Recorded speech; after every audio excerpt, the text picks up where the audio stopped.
नमस्कार किसान भाइयों, DHD न्यूज़ में आपका स्वागत है। किसान भाइयों, सरसों के ताज़ा भाव और तेजी मंदी खबरों के लिए आप चैनल को सब्सक्राइब जरूर कर लें।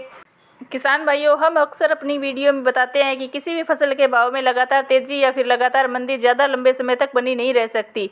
सरसों के भाव को लेकर भी यही कहा जा सकता है। साल 2023 में अक्टूबर का महीना आ चुका है, लेकिन सरसों के भाव लगातार दबाव में चल रहे हैं। चूँकि दबाव झेलते झेलते काफ़ी समय हो चुका है, इसलिए अब इसमें भी धीरे धीरे सुधार की गुंजाइश बनने लगी है। आपकी जानकारी के लिए बता दें कि इस दबाव के बढ़ने की सबसे बड़ी वजह को देखा जाए तो वो है भारत सरकार।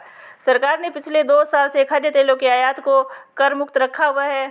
सरसों के वायदा कारोबार को 2 साल से बंद रखा हुआ है। इसके अलावा इतनी भारी मात्रा में विदेशों से खाद्य तेलों का आयात कर लिया है, जो कि चुनाव होने तक खाद्य तेलों के भाव बढ़ने नहीं देगा। जाहिर सी बात है, सरकार ने अगले होने वाले लोकसभा चुनाव के मद्देनज़र ऐसा किया है। किसान भाइयों, अब सवाल ये उठता है कि अब सरसों के भाव में सुधार की गुंजाइश क्यों नहीं बन रही है। तो किसान भाइयों, बात यह है कि कई दिनों से सोयाबीन के ज़्यादा उत्पादन की खबरों से बाजार पर दबाव बना हुआ था, लेकिन अब अमेरिका से USDA की रिपोर्ट आ रही है कि सोयाबीन का उत्पादन उतना नहीं बढ़ रहा जितना कि बताया जा रहा था। अमेरिका में सोयाबीन का उत्पादन लगभग 111.7 मिलियन टन होने का अनुमान है, जो पहले के व्यापार अनुमान से कम है। किसान भाइयों, अब बात करते हैं मलेशिया और इंडोनेशिया की। चीन की मांग में सुधार के कारण गुरुवार को मलेशियाई पाम तेल वायदा में तेजी आई। बरसा मलेशिया डेरिवेटिव्स एक्सचेंज पर दिसंबर डिलीवरी के लिए बेंचमार्क पाम तेल अनुबंध 86 रिंगिट यानी 2.42% बढ़कर 3,637 रिंगिट प्रति मीट्रिक टन पर बंद हुआ।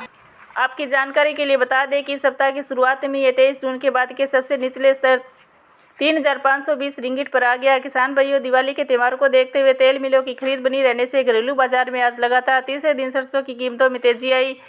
जयपुर में कंडीशन की सरसों के भाव 50 रुपये तेज होकर दाम 5,875 रुपये प्रति क्विंटल हो गए। मलेशिया में तेजी को देखकर ब्रांडेड तेल प्लांटों ने सरसों के भाव में 100 रुपये प्रति क्विंटल तक बढ़ा दिए। इस दौरान सरसों की दैनिक आवक 4 लाख बोरियों के पूर्व स्तर पर स्थिर बनी रही।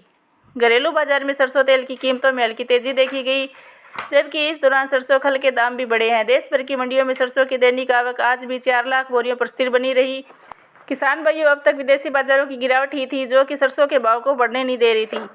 भले ही भारत ने विदेश से भारी मात्रा में खाद्य तेलों का आयात किया हो, लेकिन भारत विदेश से सरसों तेल का आयात नहीं करता है। हम मानते हैं कि दूसरे खाद्य तेलों के भारी आयात के चलते सरसों के भाव पर भी दबाव पड़ता है, लेकिन दिवाली का समय एक ऐसा समय है जब केवल और केवल सरसों तेल की मांग में ज़बरदस्त उछाल आता है।